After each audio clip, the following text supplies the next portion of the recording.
Pada mulanya Tuhan menciptakan langit dan bumi dalam 6 hari. Tuhan mencipta Adam dan Hawa yang menghabiskan waktunya bersama dengan Allah sampai saat mereka jatuh ke dalam dosa karena makan buah terlarang. Dosa memasuki dunia dan segala sesuatu menjadi begitu jahat. Tuhan mendatangkan air bah ke bumi dan memulai lagi dengan keluarga Nuh.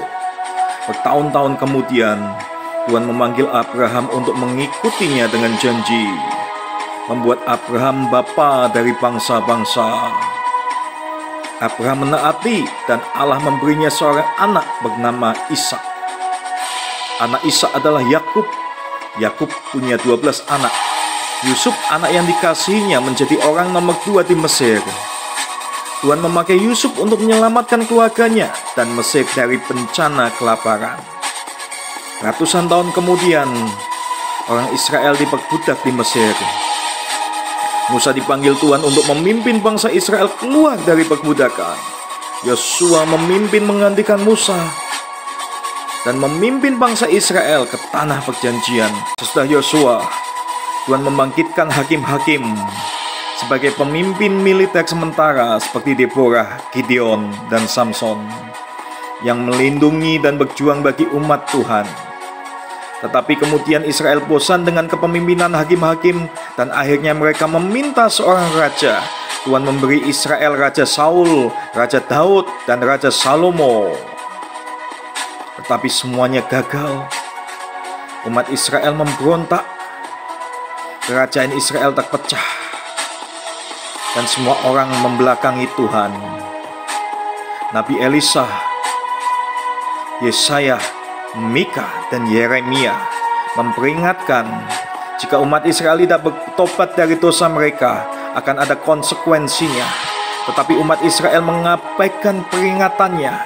Kedua kerajaan yang terpecah dijajah dan umat Allah ditangkap dan dibuang ke tanah bangsa asing.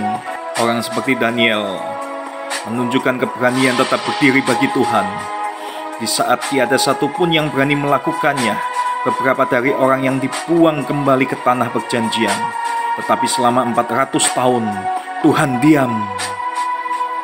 Tidak ada nabi, tidak ada mujizat, dan tidak ada malaikat. Tetapi kemudian kesunyian berhenti saat Yesus dilahirkan.